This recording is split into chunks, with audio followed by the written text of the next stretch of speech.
sering kula ngahadiran nu maot nu sakarat. Begitu hadir aya nu sakarat seuseurian seuri gede we lain leutik seuri gede kadenge suarana cacalah katakan susurian molotot seuri engkeret bangun sieun teh urang ge ka bawah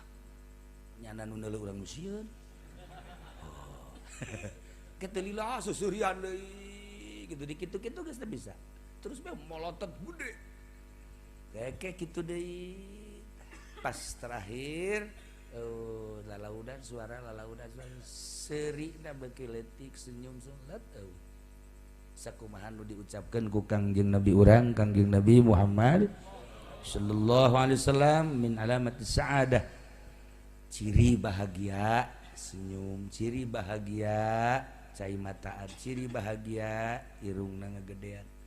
ciri bahagia bersinar aya tanda-tanda dengan anu kasaksian kukula ya anu kasaksian lillahi ta'ala ya asal anu osok ngaji jeung nu sering ibadah be hampir baragus jarang ningali henteu bagus di akhir hayatna teh baragus be tapi lamun nu jarang ngaji sangkilang ibadahna hebat tapi ngajina carang rada aya sababaraha anu rada kaalamatan saqoah itah kula rada melengek bahkan aya nu dibingungkeun ku kula hiji ustad bingung sababaraha bulan eta mah bingungna lain lalagaan sebab eureun sakaratna aya alamatus saqoah datang ka menta petunjuk ka Allah lain menta itu sih kumaha sih bisa ucapan Kangjeng cilaka aja eta mah langsung be terus sabaraha bulan katebak aya hiji Habib adu ahli Allah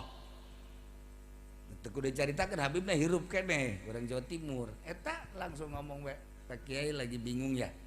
bingung iya ngebingungin ustad yang sakarat kok nyaho Masya Allah